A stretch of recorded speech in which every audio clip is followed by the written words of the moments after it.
Hey guys, Flan from Afterlands and welcome to today's episode of Filmmaking Tips. So in this video I want to talk about how to get started as a freelance filmmaker. That's a question I've been asked a few times since I asked you guys what topics I should cover in these videos.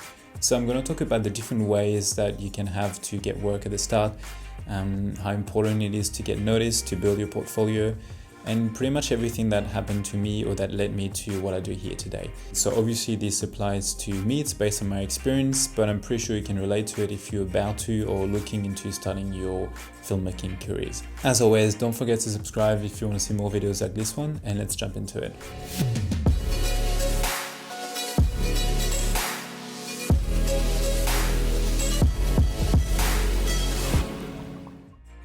So back in 2017, I decided to go full-time into freelance filmmaking. I was doing videos on the side for a few years before that, but I really made the jump in 2017. So it's been nearly 3 years now. And what I want to do in this video is to talk about a few points and give you some tips on how I got started, what to do, what not to do, what's important, what I found to be important, and hopefully it will be helpful to you. I wanted to make this video a lot earlier, like at the end of last year, but because of the bushfires, the smoke's been pretty intense and I was actually sick for a few weeks and I couldn't speak more than 2 sentences at a time. So here it is today. So number one, I think you have to figure out what you want to do first. If you want to do weddings, if you want to do documentaries, if you want to do short films, I think these days we get bombarded on social media with different kind of content and people doing different things and everything looks cool and everything looks interesting. So we can kind of like get pulled into different directions. But if you want to make videos, if you want to make films, you probably have an idea what you want to do, and I think you should definitely stick to that. So that's my first tip for you. Figure out what you want to do and work out what it is that you need and how you want to do it and start working on that. So for example, for me, I started making travel videos like 15 years ago and realized that story was really important to me. So I started going slowly into short portraits of people and documentaries, and then slowly into short films as well as short commercial. But the main idea for me and what drew me first was story, interesting characters in interesting places, basically. So the second point that I want to touch about is don't follow trends. It seems today that everyone wants to be a filmmaker, a photographer, and videos are in, filmmaking is in, and everyone wants to do that. But making videos for a hobby or for fun and doing it for a job is a very different thing. Filmmaking is not easy. It can be very hard, frustrating, time-consuming, and it can also obviously be a lot of fun. But I think there's something to consider when there's a difference in liking something and wanting to do it for a living. For example, I love music, but there's no way that I could be a musician, first because I like the talent, but also because I'm not built for it and I know that I couldn't do that, even though I'm very, very interested in. I think today there's a trend of jumping into video work because you have apps like Instagram or TikTok or YouTube, obviously, where it seems accessible, but doing it for work is a different story than doing it just for YouTube or just for your followers or just for fun for you or your family. A travel video is different than a documentary, that is different from a short film, that is different from drama or narrative. There's a few different aspects, and I think people don't really consider that all the time. Obviously you see the end product on social media and it looks cool, but there's a lot of work behind that and you have to be ready to do that. Next is shoot as much as you can. So shoot when you travel, when you go on trip with your families, shoot when you visit your family, shoot when you just walk around, shoot as much as you can. Shooting is the best way to figure out what you like shooting, the way that you shoot. Also, shooting for yourself is different than shooting for clients. So when you shoot for yourself, you don't have that pressure of someone looking over your shoulder. You're free to make mistakes, you're free to try things out, and you can also edit your footage. So in my opinion, editing your footage helps you in understanding pace, composition. So yeah, shoot as much as you can, anytime, even if it's just like half an hour a day, or if you're working a lot, just maybe shoot every weekend, and you'll quickly realize like what you like to do, what you like to shoot, and the things that you can and can't do, and just work around that. So my next tip is get a camera. So obviously, like as always, it's not about the camera, it's about the camera operator, it's about the person behind the camera, it's not about the gear.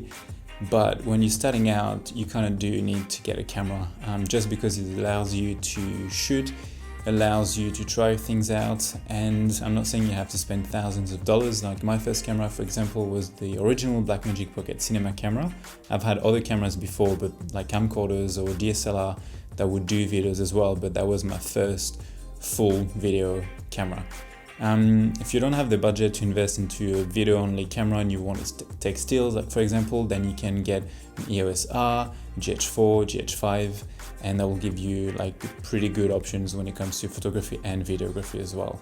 Obviously, you want to get a camera because it allows you to just go out and shoot. Not everyone has the money to rent, and I think if you intend to shoot quite often and doing your own little projects, it's probably best to own your own camera. And you can always sell later when you realize that you've kind of like that you need something bigger, better.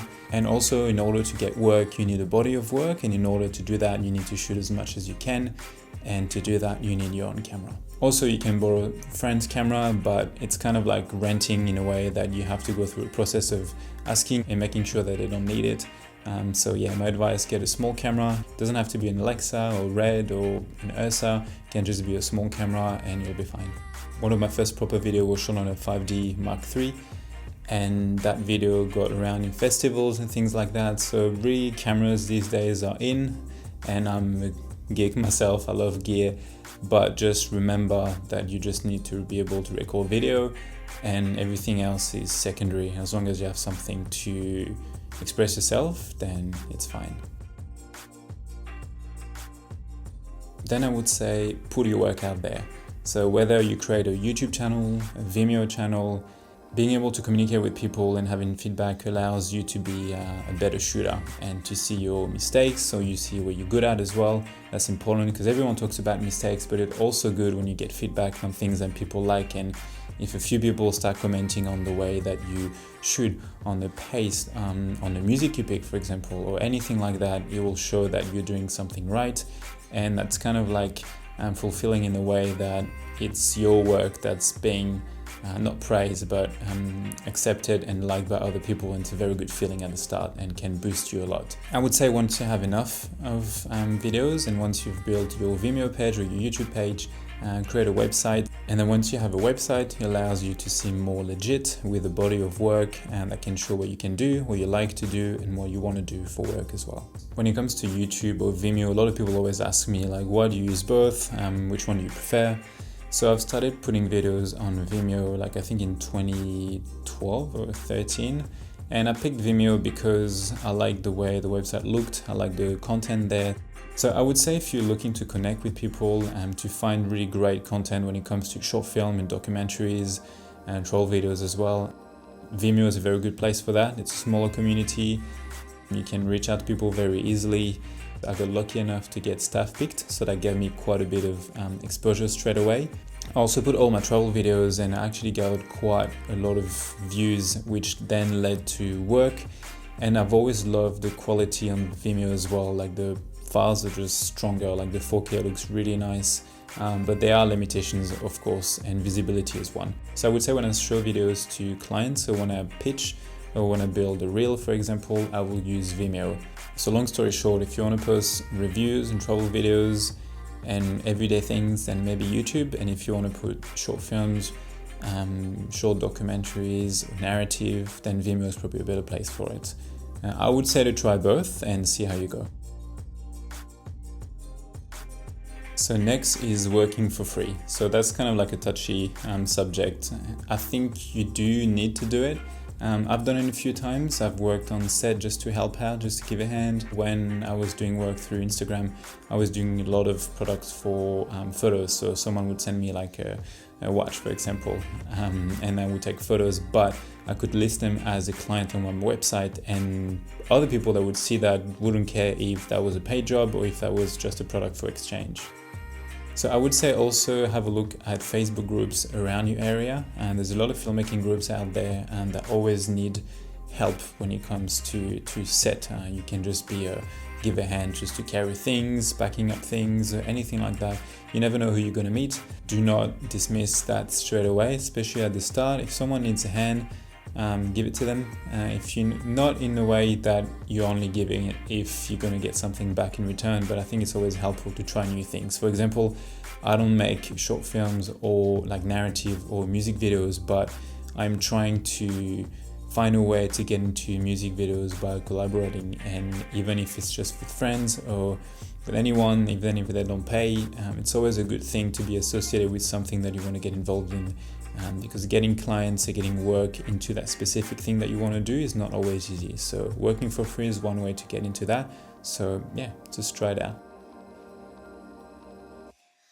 So another way to get work is obviously to reach out to people. A lot of my work, for example, comes through my website or Instagram or YouTube or Vimeo, but sometimes when you really want to work for someone or for a brand, you just have to email to reach out. There's a few ways to do that. You could just reach out saying that you would like to collaborate with them because you admire the brand or what they do.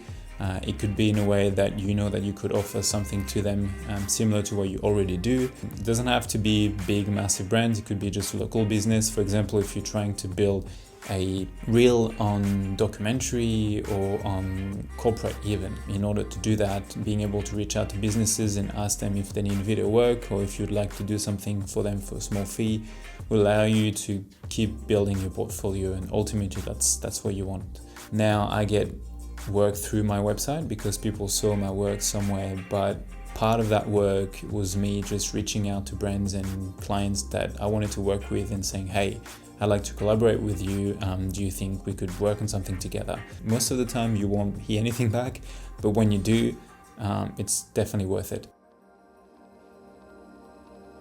So the next point that I want to talk about is very similar to the previous one, and that is to collaborate with people. So collaborating with people allows you to be part of projects that are too big for you as a solo shooter, or that are very far for what you normally do, and that might be a good way to build your portfolio. So for example, like a year and a half ago, I was asked to shoot a series of documentaries around the world by a friend of mine because he was mainly a photographer and needed like a full video kit and a shooter to help him with that job. So that wasn't my client or my contact, and collaborating with him allowed me to be part of that project and allowed him as well to actually get that project. So together we collaborate on this, and at the end we came up with a series of 5 videos that we can use for portfolio, me as a shooter, him as well. I think when you start doing it, you just want to do everything yourself, and I was like that as well. But collaborating also allows you to experiment and to be part of other projects, and there's something nice sometimes in not having the pressure that it's your own project, you know, like if someone is needing help to do a music video and you're like, well, yeah, I'm happy to shoot if you have an idea, for example, that works out really well. You know, you can execute someone's idea or vice versa. That's how I've made my first short film as well. Like we collaborated because I know that I couldn't do that by myself, but the 3 of us, we managed to come up with something that we can use as well now, either just for real or portfolio, or just as an example of what we can achieve with a small budget. Obviously you want to shoot, so you can collaborate with directors, with writers, but it could also be just collaborating with artists or just regular people that have no idea how to do a video but have really cool concept that you can execute. So definitely collaborate with people. So and finally, my last tip about how to get started as a freelance filmmaker would be to be selective. I know that at the start you just want to pay bills and you kind of want to say yes to everything, but by saying no, sometimes you actually allow yourself to just focus on what you really want to do. So for example, myself, I don't do weddings and I don't do events, so I will say no to any requests regarding events or weddings unless it's for a friend, for example, and they need help, and I'm happy to shoot for a couple of days with them because it's fun and it's still money. But I would say be very selective, because the work that you do is also the work that you're going to be able to show and the work that people will see and will hire you for. I would say, like, if the job is easy or you know you can make quite a lot of money with not a lot of work, even if it's not really what you want to do, you're also running a business, and then maybe you should say yes. But I would say be selective, and that's something that's very important in the same way that when you build a website or your YouTube or Vimeo or whatever, just make sure that you share and do whatever it is that you want to do for a living. If you start shooting too many weddings and that's not what you want to do, but because it's good money, then you might not be able to share them on your website. And if you don't share them, then you have nothing else to share, because shooting is time consuming. So you need to be able to find the right balance in saying yes to what you really want to do and saying no to the project that, even though you know they can pay, it will ultimately not help you in your career or in your future. So hopefully this was helpful to you guys. I know there's so much more to cover with that topic, but I just wanted to give you some few tips and points on how I got started. Let me know if you have any questions, and I'll see you in the next one. Bye.